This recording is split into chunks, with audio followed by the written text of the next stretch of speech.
And welcome to NJD sir classes. प्यारे बच्चों, आज मैं क्लास 9th के जिस टॉपिक के बारे में डिस्कस करने जा रहा हूं, उस टॉपिक का नाम है न्यूटन्स लॉज ऑफ मोशन।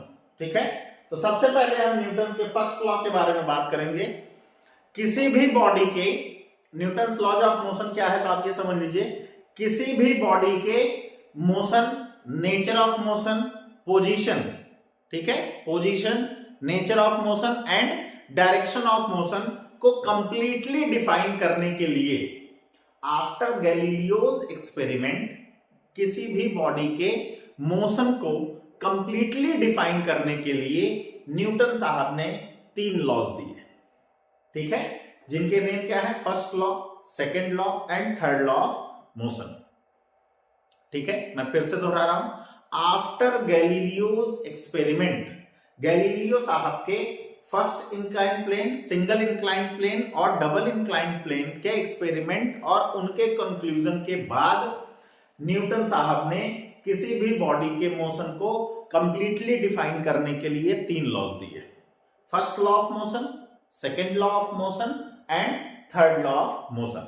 हम एक एक करके इन्हीं लॉज के बारे में डिस्कस करेंगे। ठीक है, तो आज हम जिस लॉ के बारे में डिस्कस करेंगे वो कौन सा है, फर्स्ट लॉ ऑफ मोशन। ठीक है, इसमें न्यूटन साहब ने कहा कि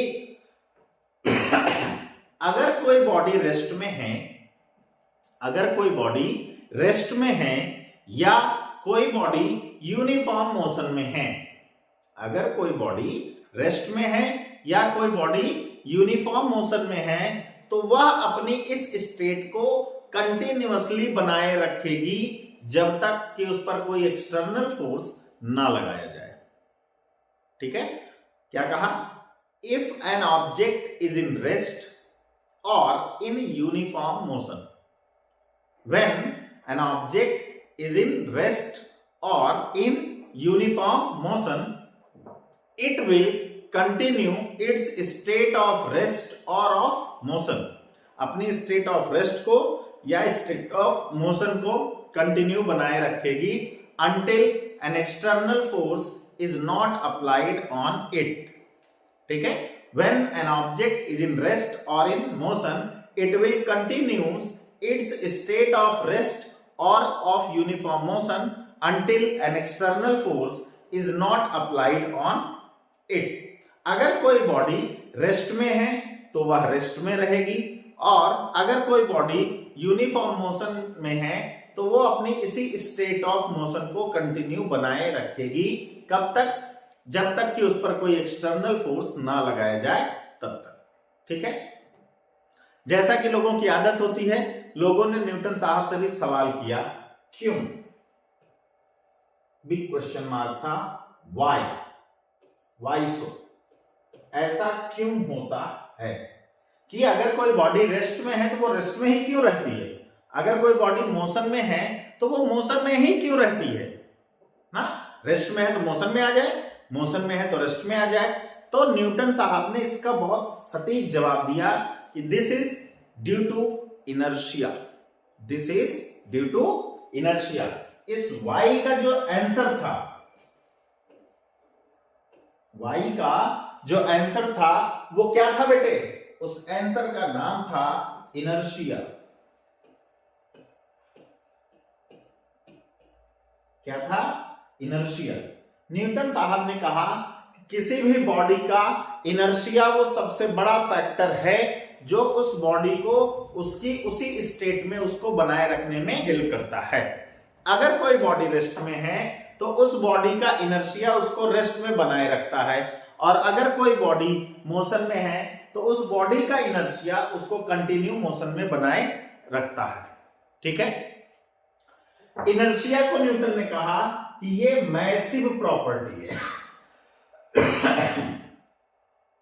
कैसी प्रॉपर्टी है बेटा, मैसिव प्रॉपर्टी है। मैसिव प्रॉपर्टी का मतलब है कि इनर्शिया किस पर डिपेंड करती है, depends on mass, depends on mass. Inertia किस पर डिपेंड करेगी बेटा, इनर्शिया किसी भी बॉडी के मास पर डिपेंड करती है। ठीक है, न्यूटन ने क्या कहा फर्स्ट लॉ में? न्यूटन ने कहा कि when an object is in rest it will continue its state of rest, and when an object is in motion it will continue its state of motion until an external force is not applied on it. अगर कोई body rest में है या कोई body motion में है तो वो अपनी इस स्टेट को कंटिन्यूअसली बनाए रखेगी। कब तक? जब तक कि उस बॉडी पर कोई एक्सटर्नल फोर्स ना लगाया जाए तब। ठीक है, तो लोगों ने सवाल किया कि साहब ऐसा है क्यों? तो न्यूटन साहब ने उनके इस सवाल का जवाब दिया। क्या?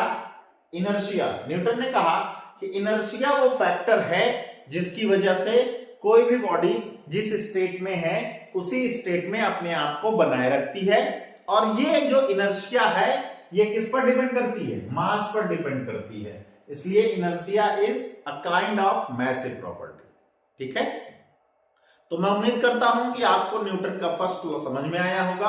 अगर हां तो जल्दी से इसके स्क्रीनशॉट ले।